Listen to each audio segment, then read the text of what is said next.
Today's topic is semiconductor and semiconductor devices.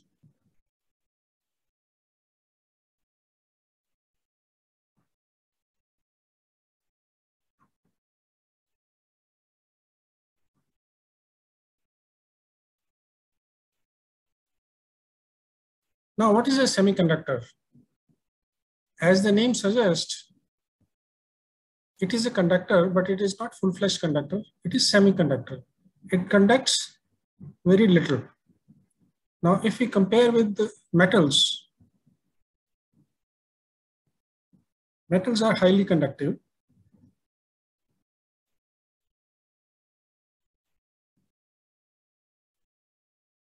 Second comes semiconductors. They have very little conductive. And if you take insulators,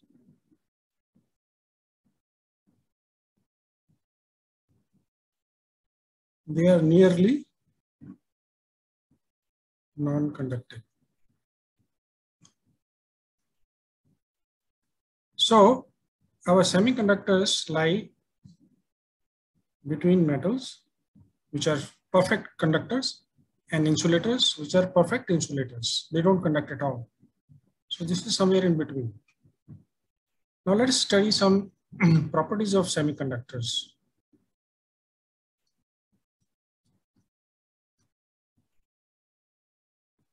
Semiconductors, for example, germanium or silicon, have 4 valence electrons with them, and they share this valence electron in a covalent bond. For example, this is one atom, this is another atom, this is another atom, this is another atom. So in a covalent bond, one electron is contributed by one atom, and the second electron is contributed by the second electron. So in a covalent bond, each atom contributes only half of it. So for germanium or silicon, this is a perfect lattice structure. Now what happens is, due to heat, if we try to heat germanium or silicon, then these electrons get slightly excited. When they get excited, they can get excited enough so that it leaves. These electrons may leave. Now, what happens if these electrons leave? You will have, this atom will become positive, isn't it? Because it is deficient of an electron. So these atoms which are deficient of electrons are called holes.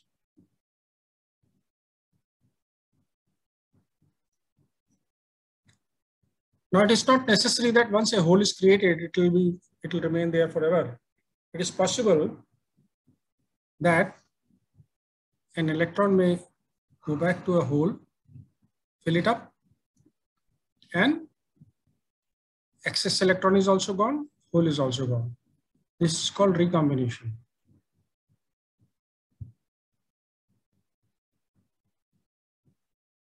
Recombination of electrons and holes. This keeps happening all the time. And this contributes to a very little current, because there's a movement of electrons which is a negatively charged particle and holes which are positively charged particle. They contribute to some electricity which is very, very low. Okay. So at room temperature,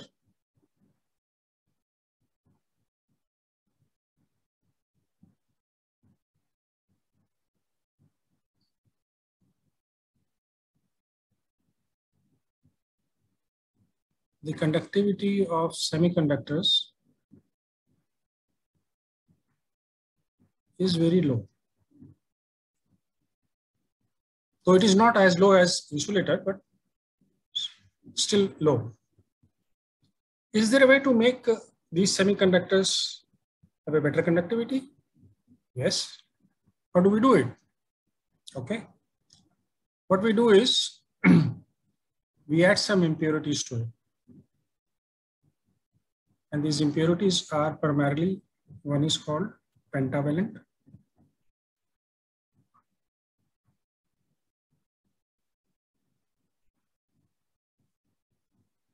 What is a pentavalent? Pentavalent means this is a pentavalent atom. It has got 5 electrons with it. So in a normal lattice, we know only 4 are required. So what happens to the 5th one? The 5th electron is free electron, becomes a free electron, is an extra electron. Now, if we add few of these pentavalent impurities in it, what we are doing is we are adding source of electrons. And these source of electrons will contribute to a good amount of conduction. Okay. Is that the only way to do it? Another way to do it is the other way around, in which is we add a trivalent impurity.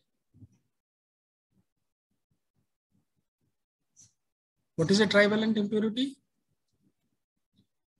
A trivalent atom like aluminum has got 3 valence electrons.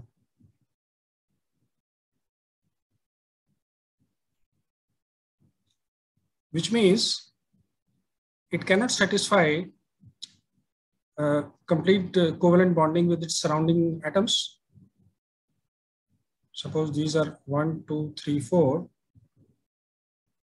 It has to contribute 1 with each atom. It cannot do that. So it is deficient of 1 electron. So this bond,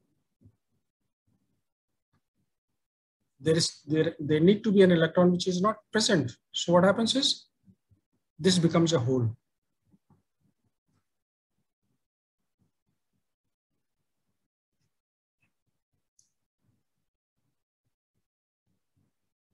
And as we have seen earlier, an electron or a hole, both can contribute to conduction of electricity.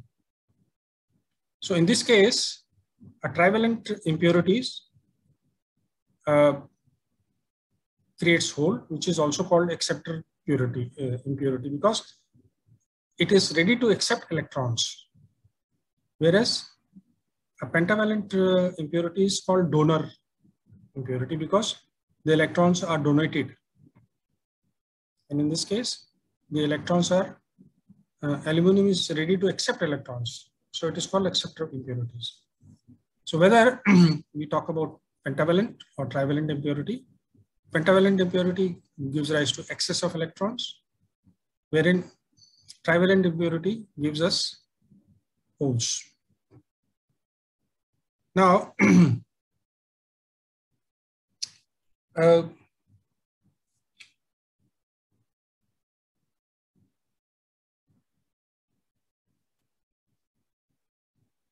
when we use pentavalent as the impurity, what we do is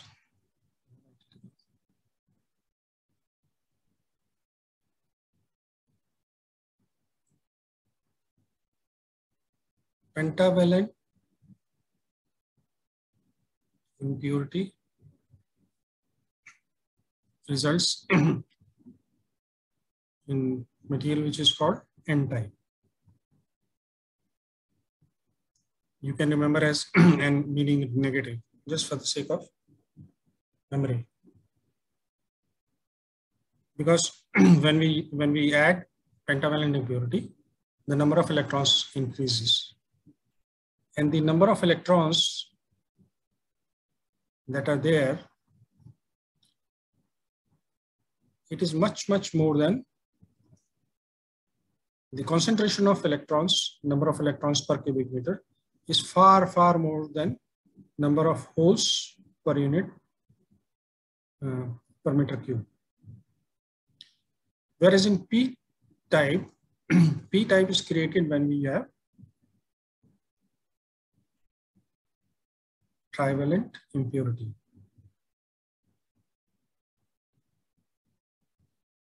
will give us p-type. Again, for the sake of memory, you can assume that p is a positive because trivalent impurities or trivalent doping creates positive atoms, which are called holes. And in this case, what happens is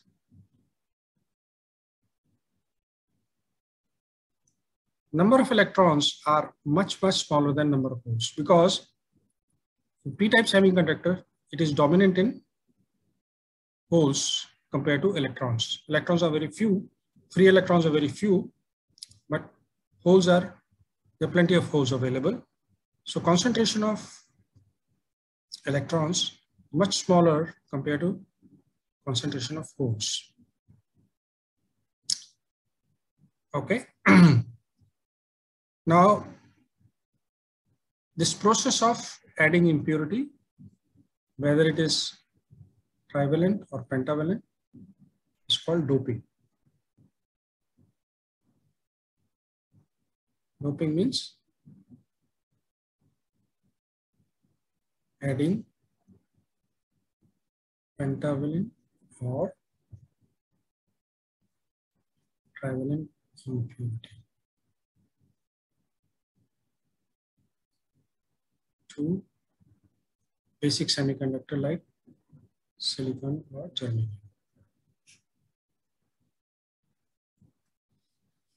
Now what happens is, we have seen that there are n type of semiconductor which is rich in electrons. We have p type which is rich in positive holes. If we keep them side by side, what will happen?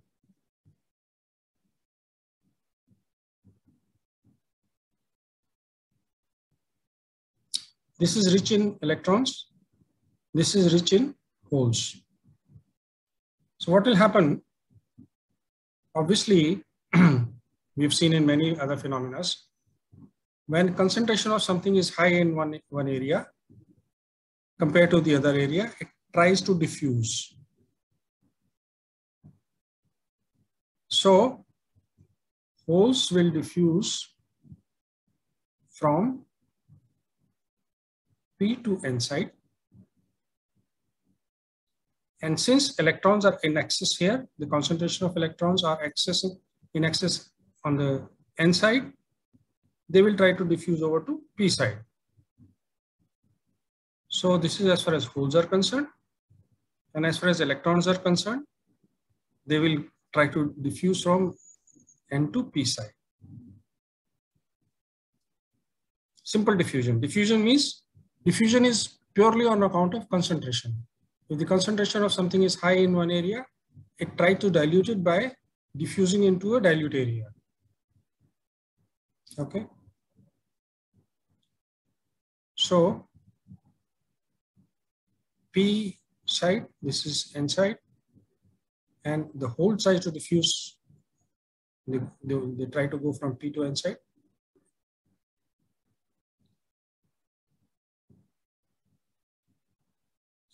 An electron will try to diffuse from this side to this side. Now, when this happens, what happens? A region is created. This is called region of depletion. And what happens is, in this region, because all the negative electrons are going from here to here, a negative wall is created on this side and a positive wall is created on the n side. And since this is n, this is negative side, this is positive side, an electric field is produced between these two. What will happen is, within this region, this is region of depletion. Why? Because in this region, if there is an atom which has got electron and proton, so perfectly balanced, if an electron for some reason jumps out, so you have an electron and you have an atom, positive side, what will happen?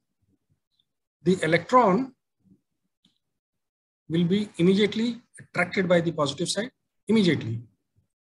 And the positive will be attracted immediately by the negative side. So there will be no free electron or holes in this area. Because as soon as they are formed, they are attracted either on this side or on this side, depending upon whether it is electron or a hole. So that's why it is called the region of depletion. And this current, which is set up because of attraction of electrons toward the positive side and attraction of holes toward the negative side, because of this electrical field, this also gives rise to a current which is called diffusion, drift current.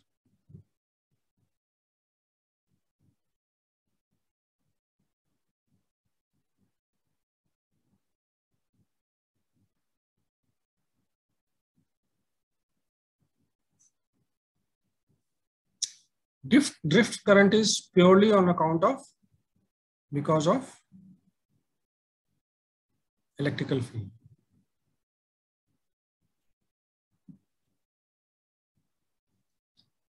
And whereas the diffusion that we have seen earlier,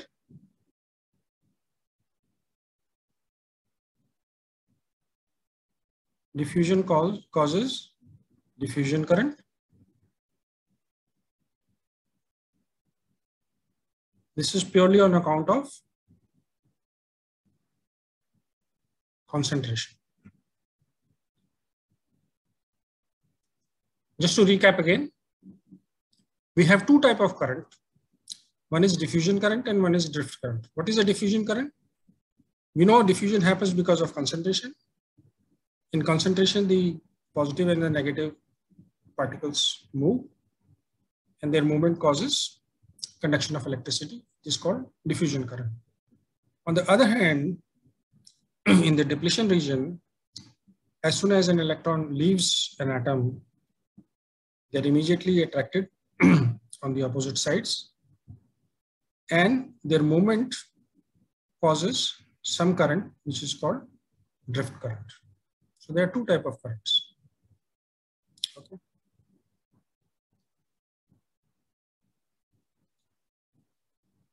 And because of this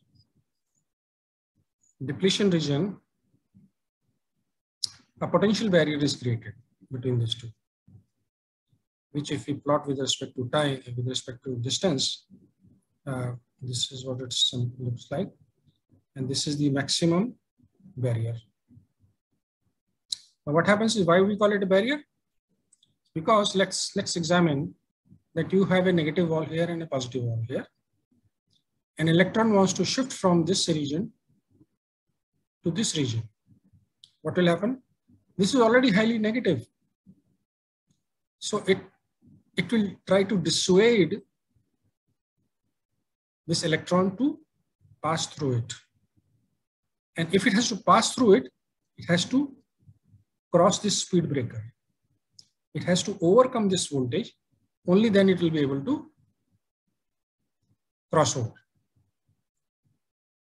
So this is also called as barrier voltage, because this is the barrier which is created for an electron to pass from N to P side, or for a hole to go from P side to negative side. In each case, both charged particles have to have extra energy to overcome this barrier voltage.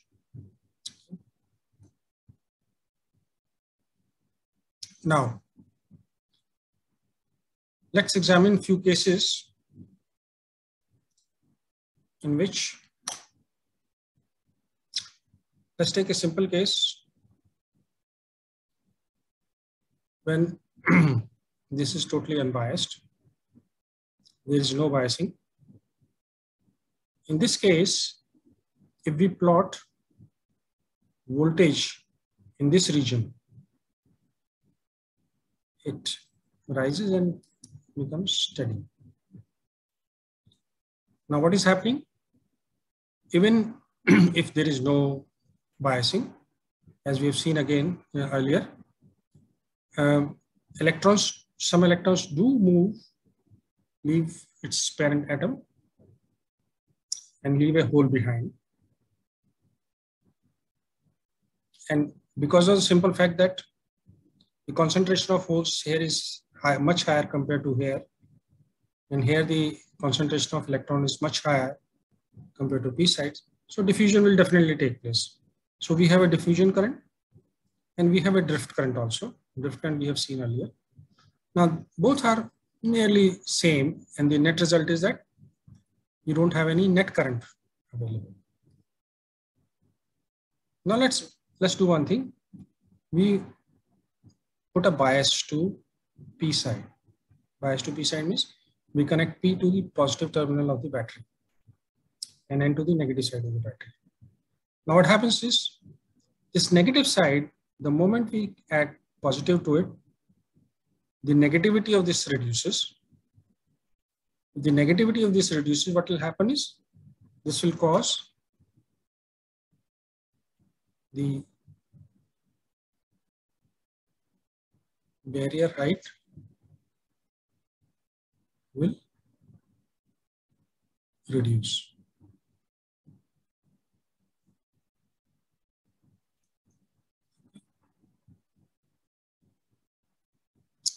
And now the holes are much more excited because of positives, right? So the diffusion current will happen more from positive to negative side than from negative to positive side. Drift current within the depletion region remains more or less constant, irrespective whether it is biased or unbiased. So the net result is that we have a net current flowing from positive to negative. Second case is we do a reverse biasing. Reverse biasing is p side we attach to the negative terminal and negative n side of the semiconductor to positive side. In this case, what we are doing is we are elevating the negative side. So by elevating the negative side, what we are doing is we are increasing the barrier. We are increasing the barrier height. And in such a case, what happens is that the diffusion current is reduced. Diffusion current going this side is reduced, and ultimately you have a net current which is going from negative to positive side.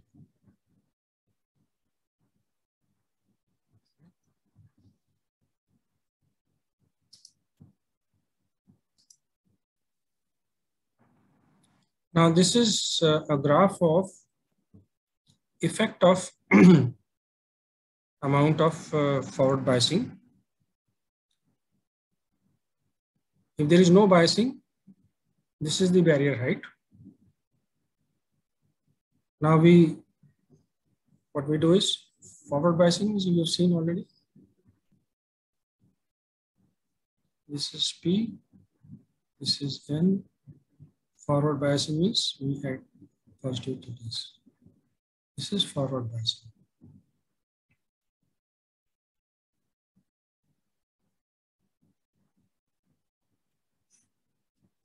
If there is no forward biasing, this much is the barrier height. Now, if we give a low bias, with low bias, this is our barrier height. If we increase our biasing more, biasing means this voltage. If we increase this voltage further, the barrier height comes further down.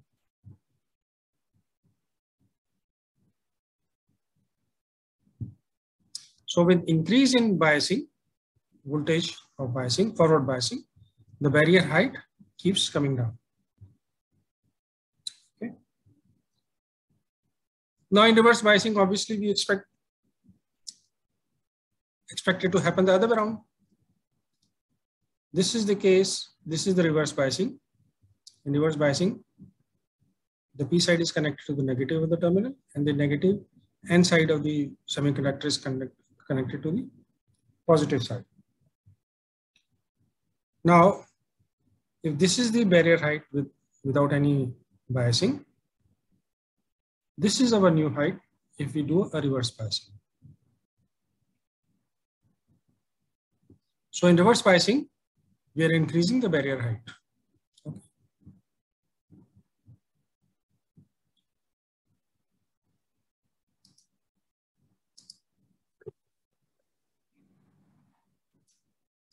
Now let's see what's a diode. If we take our junction, PN junction, this by itself, we can call it a diode. And what we have to do is, we have to simply bias it forward or back, reverse. Now this is a voltage which we have applied. We are not saying whether it is forward or reverse bias. We'll see what happens in either case. And we measure the current in this circuit. What happens is, when we increase the voltage, which is positive biasing, 0.1 plus volt, 0.2 plus volt, and so on and so forth, nothing happens. And then suddenly the current starts shooting up. So the point till the current doesn't increase is called threshold voltage. So if we give a biasing less than threshold voltage, there will be no current. But as soon as we exceed the threshold voltage, the circuit current increases sharply. Now let's do it the other way around. Let's do a reverse biasing. So this voltage becomes negative. And what we've seen is that for a very long time, there's no current in this circuit, meaning thereby, in reverse biasing, this diode is offering very, very high resistance, and suddenly at a particular voltage, it breaks down. And when it breaks down, it offers almost no resistance. The negative current increases tremendously. This is a break. This is the point at which the diode has actually broken down. So what we do is, in practical life, we don't use in this region, because in this region there is no current, and the only current available is when the diode has broken down. So we only operate in the forward bias region. Now there are a few terms like dynamic resistance of the diode. What is a dynamic resistance? Dynamic resistance of diode is defined as change in voltage divided by change in current. If we slightly change the voltage, obviously there is going to be change in current, as we have seen it here. With voltage, we see a change in current. So the small changes, the ratio of small changes is called dynamic resistance of the voltage. Now, diode has got a very beautiful application. I think everybody must have heard the name bridge rectifier. What is a bridge rectifier? It is a rectifier arranged in the form of a bridge. And the direction is like this. The reason for doing this thing is that normally this input is sinusoidal, means our input is like this. This is the positive cycle. This is the negative cycle. Now, if we take a sinusoidal wave, attach a diode to it, what will happen? It will let this positive cycle pass through, but will completely block the negative cycle. Again, when the positive cycle comes, it will allow only the positive cycles. So in this configuration, if we have only one diode, what we will get is half wave rectifier.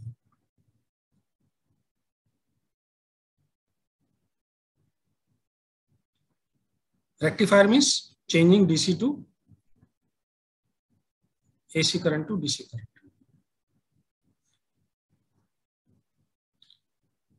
Now, by arranging diode in this fashion, what we do is we can get both the cycles. This will conduct in both the cycles without changing the polarity. And what we will get is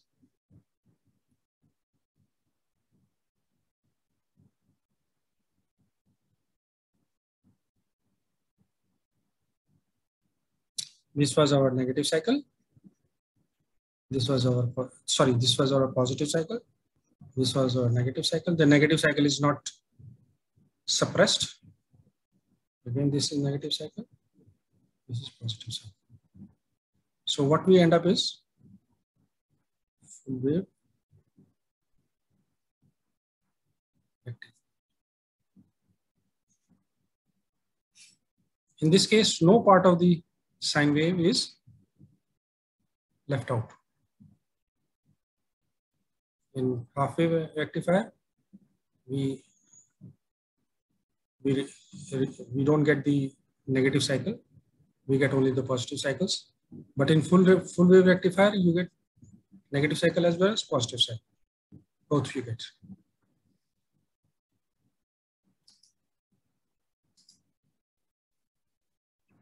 This is another circuit of half wave rectifier and full wave rectifier. As we've seen, if you put only one diode, only the positive cycle will be captured, the negative cycle will be dropped out. Wherein, if you have two diodes, what will happen is, this is a transformer. Transformer basically changes the voltage level, but AC current remains the same. So if, let us say, this was the positive cycle, this was a positive cycle, then this diode will conduct and will give us this. When this is positive,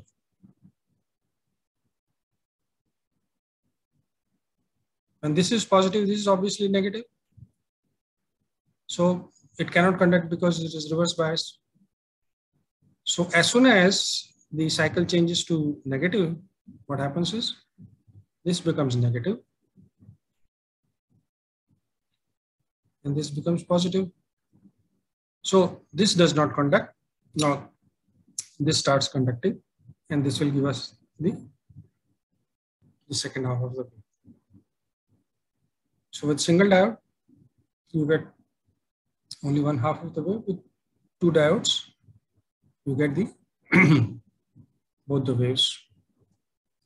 And a typical way of rectifying is a bridge rectifier.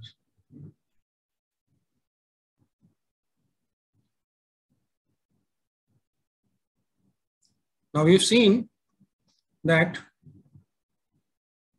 our voltage, output voltage is coming like this. Is it any good? No, it's not any good. It's not constant. So what we do is we have to stabilize this voltage, and we stabilize this voltage by attaching capacitor to it. And what it does is it smoothens out the peaks, averages out the peaks, and we get a nice constant voltage. Now there are various type of filters available which improves the quality of the DC voltage. But this is a very simple basic filter. You put a capacitor of a certain value depending upon the load and the voltage, and you get fairly constant DC voltage. Okay.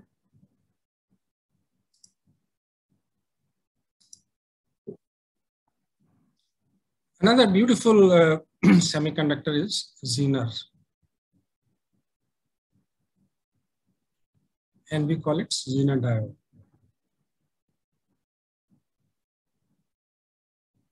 Why diode and Zener? because it is something like 2-in-1. As long as this diode is forward biased, it behaves like a diode. And this is a typical configuration. This is our Zener. And this is our input coming. This is a resistance.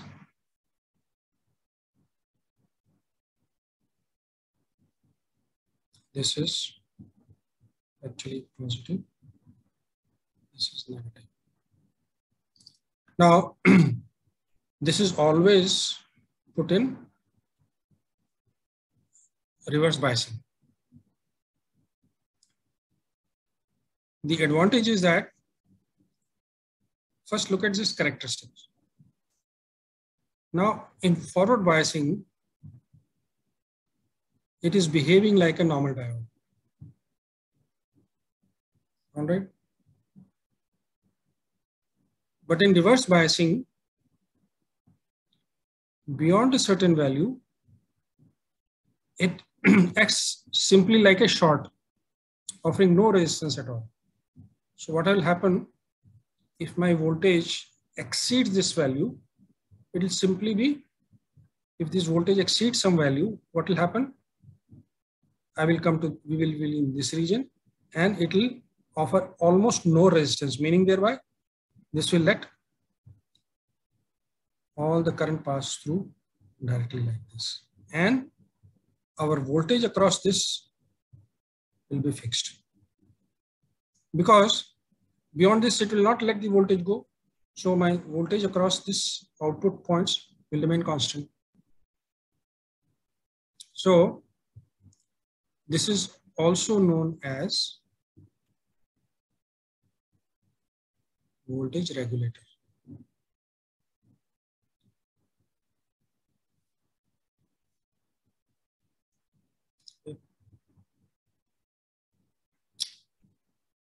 We are basically interested in the reverse part of it, or rather the breakdown part of it. It actually doesn't break down, but it offers almost no resistance. Thereby, all my current is, it doesn't let the voltage go beyond a certain voltage, for it is fixed.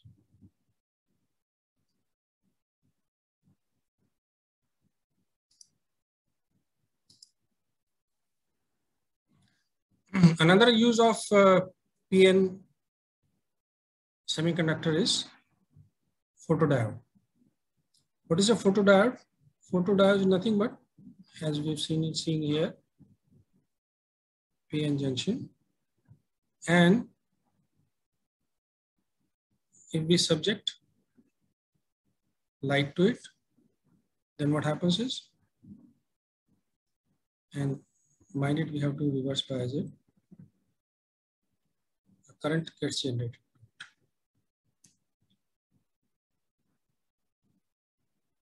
The current gets generated because of these photons that hit the PN junction, and obviously it will excite some electrons which will leave and which will contribute to current in the circuit.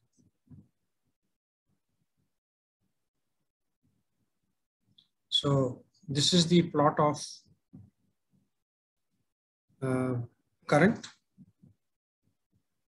Now, depending upon the intensity, if the intensity is low, this is for low current, this is for medium current, and this is for highest current. And in this case, the current is purely a function of intensity. So here the intensity is lowest, I3 the intensity is highest. So I3 intensity is greater than I2 intensity, I2 intensity is greater than I1 intensity. So higher the intensity of photons, greater will be the current in this circuit.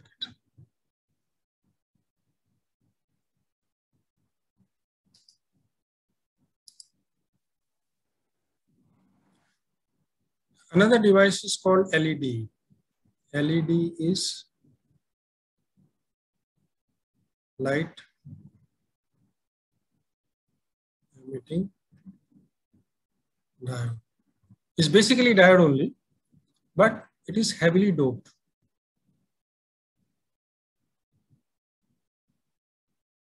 So when the electrons and holes, when they recombine, they release energy.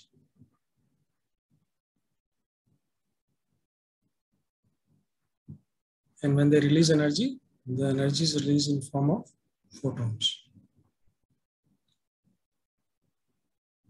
That is why you see the light. And there are certain very peculiar characteristics of these LEDs. First of all, they consume very low power, extremely low power. And they are extremely fast acting. You can you imagine when you do transmission through fiber optic, and you may be doing it very, very high frequencies, and the LEDs is used to switch on or off a wave. And can you imagine an LED response to those frequencies acting as an on-off switch? So its response is extremely fast without any delay. And the bandwidth of the light emitted is nearly 100 to 500 angstroms. Again, it has a very long life. It's very rugged. It's very rare that a LED blows off.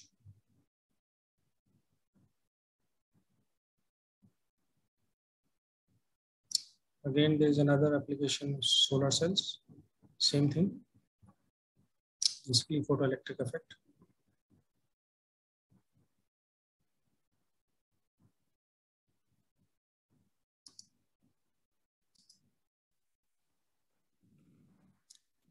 Now we'll study some of the properties of concentration of holes and electrons, things like that. We know in case of metals, the conductivity is given as Ne, where N is the concentration, number of electrons per meter cube, for example. This is the charge on the electron, and this is the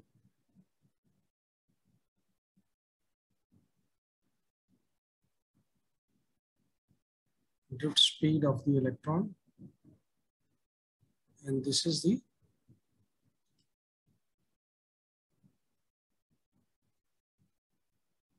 electrical field.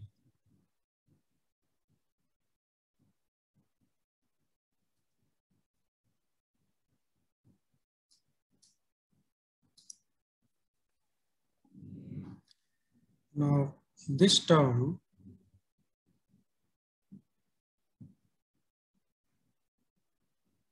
is called mu, and which is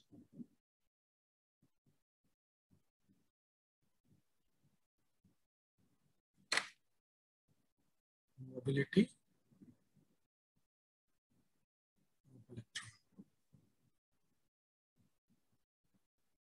So our conductivity is given as this, whereas this is the mobility.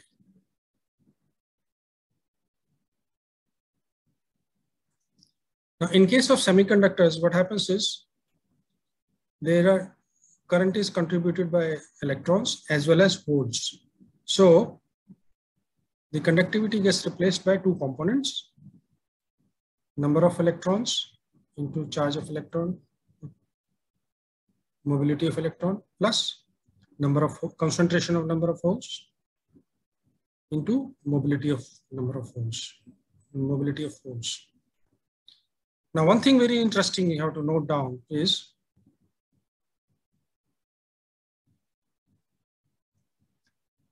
the product of concentration of number of electrons and the concentration of number of holes is constant at any stage.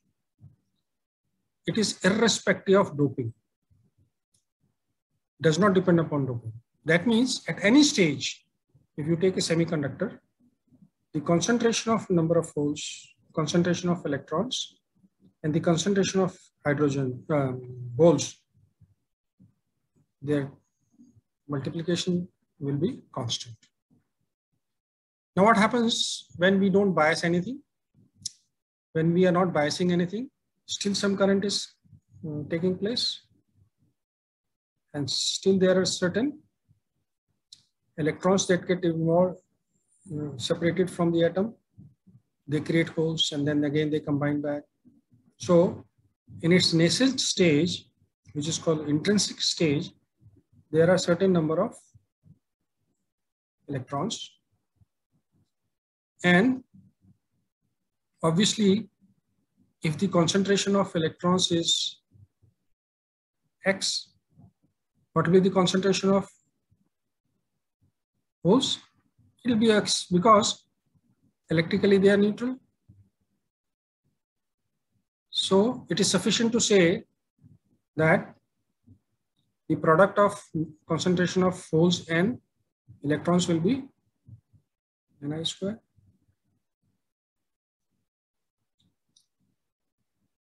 Where this is the concentration of intrinsically generated electrons. Intrinsically means without any biasing.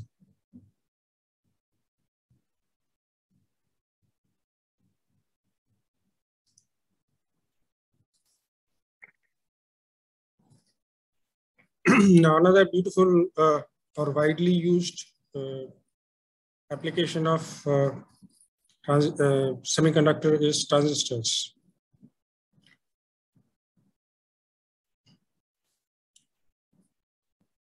What is a transistor? Transistors got 3 terminals: base, collector, and emitter. They are available in 2 configurations. One is NPN and one is PNP. In NPN configuration, the emitter comes out of the symbol, and in PNP, the emitter goes inside the circle or the symbol. Now, physically, it is arranged like this, that you have the collector. We are talking about an NPN transistor. This is an NPN transistor in which emitter, this is emitter, this is base, this is collector. It is connected like this, and the respective voltages are connected in this fashion, and the base is connected to a common terminal.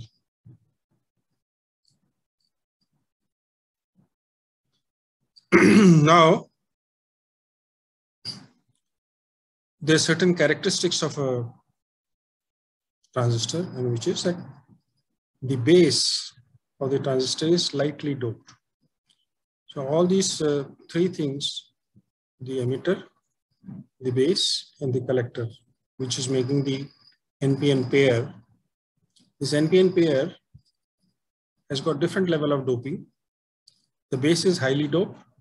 Emitter is, base is very, very lightly doped. Emitter is heavily doped, and collector is moderately doped.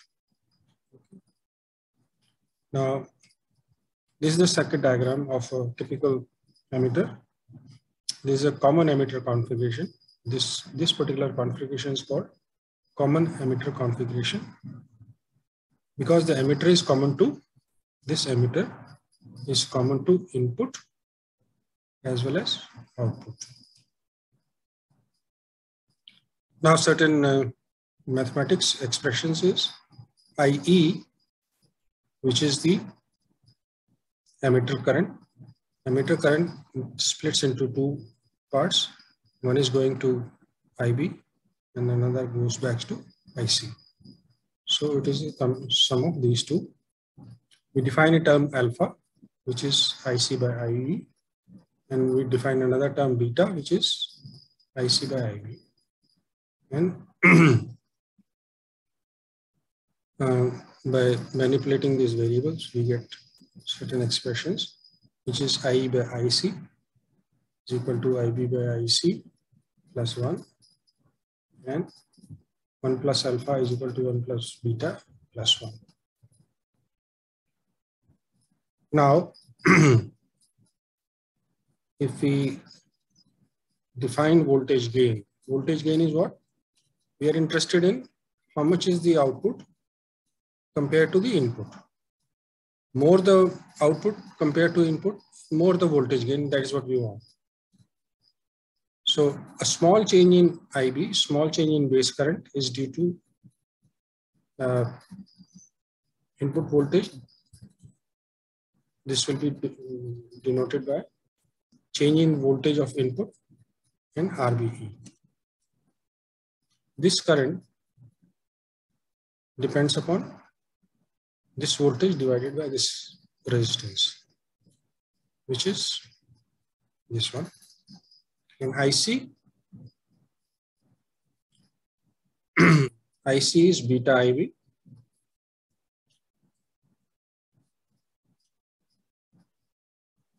Due to this relation, IC is beta IB.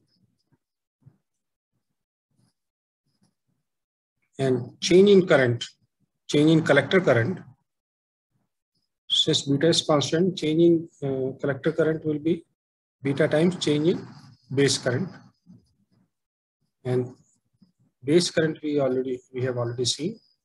Base current, change in base current is this one. So this is the expression. And change in output voltage. This is the output. Change in output voltages will be equal to IC current into load resistance.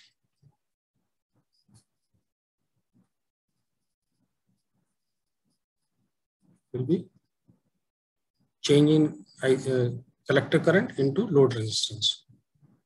Now, substituting change in collector current from here, this is the expression we get.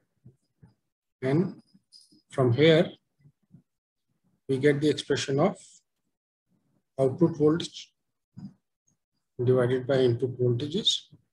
This VI will get cancelled off. We get this one. So this is our voltage gain. More the value of voltage gain, better it is for us. And similarly, what is current gain?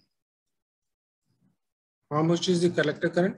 Because this is finally is in the output side. This is in the input side. So how much is the change in output current compared to change in input current is given by beta ratio, and that is nothing but current gain. And power gain is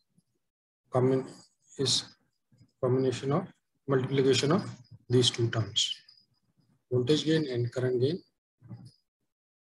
This is our power gain.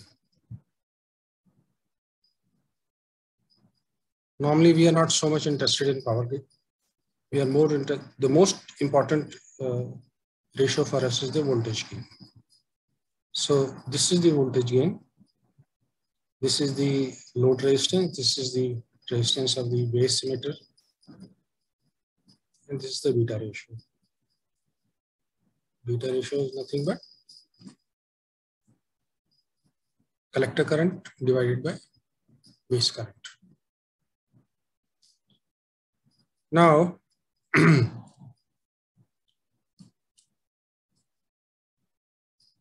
if we plot, these are the plots of time versus input voltage and time versus output voltage. So this is basically our signal. This is the input signal.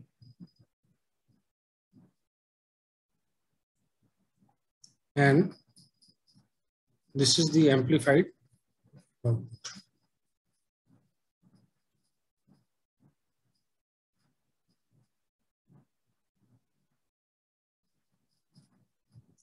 And the amplification was done as per this formula.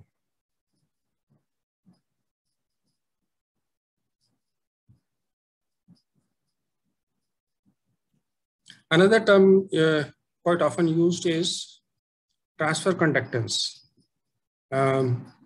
Because to have large amplification, a small change in base emitter voltage should result in large change in collector current. So we defined a term called transfer conductance, which is the ratio of small change in collector current versus small change in base emitter voltage. This is just a parameter to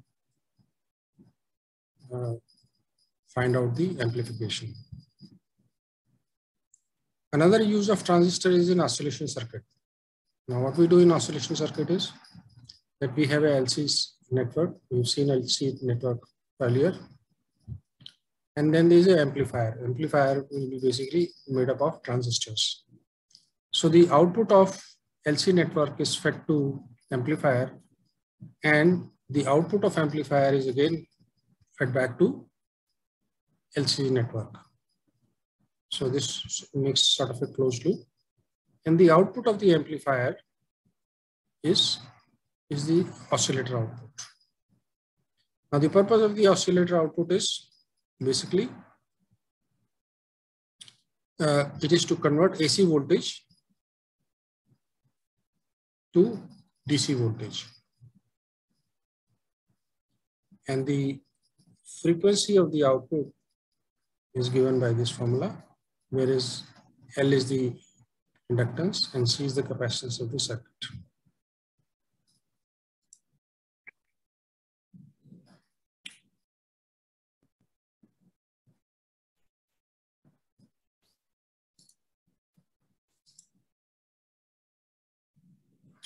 There's a small correction. The purpose of an oscillator is to produce an AC voltage out of DC source.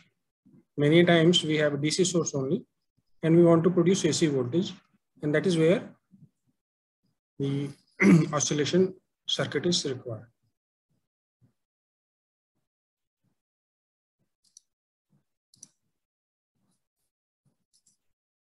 Now let's see some characteristics of the transistor. This is a plot of VBE, which is base emitter voltage. VBE is basically this base emitter. Okay, this is emitter and this is base. So VB is base emitter voltage versus IB, base current. This is the base current. And this we do keeping VCE fixed at some value. VCE basically is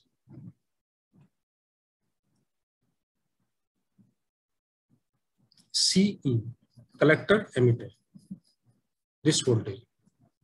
Because we can vary this. What are the variables? We can vary this input voltage. If we vary this input voltage, this VB will change. We can vary this. These are the two things that can be varied by adjusting this value and of course the input signal. So by keeping collector emitter voltage constant at some level, we get different curves for different values of collector emitter voltages. As the voltage increases, it becomes more and more flatter. These are called the input characteristics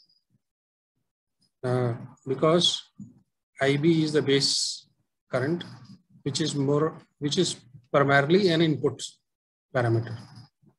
This is an input parameter to the transistor, and this is an output characteristics because it is talking about collector current. Collector current is what we are interested, because we are connecting our load in series with this collector current. More the collector current, more the load we can get.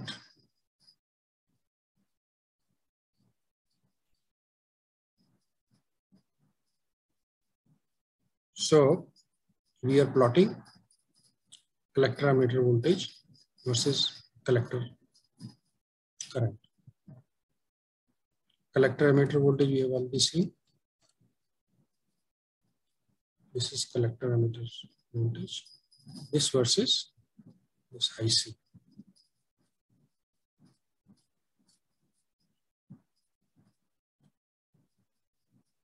So at different level of IBs, base current. Now we are keeping base current fixed at some value. We get different characteristics.